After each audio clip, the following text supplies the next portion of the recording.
In the heart of a sleepy town named Willowbrook, nestled between rolling hills and vast farmlands, there stood a peculiar attraction that both intrigued and frightened the locals. This was the infamous haunted maze, a sprawling labyrinth carved into a towering cornfield. On the outskirts of the town, legends whispered of its eerie magic, the maze's origin shrouded in mystery. As autumn leaves painted the landscape in shades of gold and crimson, a group of adventurous friends gathered one cool October evening. Emma, the daring leader, was known for her fearlessness. Her twin brother, Liam, was equally brave, albeit more cautious. Alongside them were their close friends, Maya, the artist with a vivid imagination, Ryan, the tech-savvy problem solver, and Sophie, the bookworm with an insatiable curiosity. Armed with flashlights, they approached the maze's entrance, the air thick with anticipation. The tall corn stalks seemed to reach out with ghostly fingers, casting long shadows under the moon's pale glow. The entrance was marked by an arch adorned with withered vines and eerie, flickering lanterns. "Are we really going in there?" Sophie's voice quivered,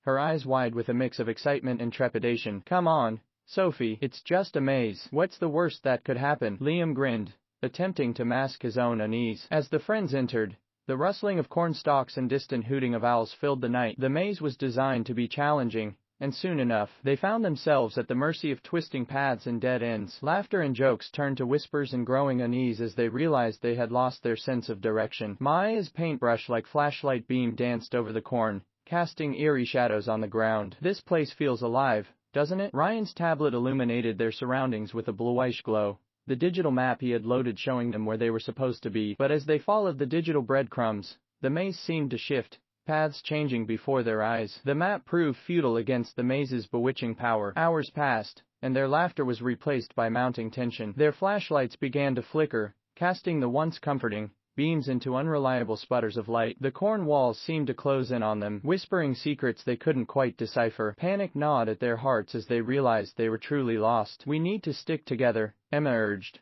clutching her flashlight as if it were a lifeline. As they wandered deeper into the maze, strange apparitions flickered at the edges of their vision, phantom figures darting between the corn rows, vanishing as they approached. The air grew colder, and the very ground seemed to breathe beneath their feet. Just as desperation began to set in, the group stumbled upon a clearing in the center of the maze. At its heart stood an ancient, gnarled tree, its branches reaching out like skeletal fingers. At its base lay a weathered journal, its pages filled with cryptic writing and sketches of eerie symbols. "This must be the key," Maya whispered, her voice trembling. With the journal in hand, they retraced their steps using the clues they found within. Slowly, as they deciphered the enigmatic symbols, the maze seemed to relent. Paths opened before them, and their flashlights grew steadier. The air lost its icy grip, and the haunting whispers faded. Finally, the entrance arch came into view, bathed in the soft glow of dawn. The maze released its hold on them, and they stumbled out, weary but victorious. As they left the haunted maze behind, they realized they had emerged not only with a tale of adventure but also with a newfound bond,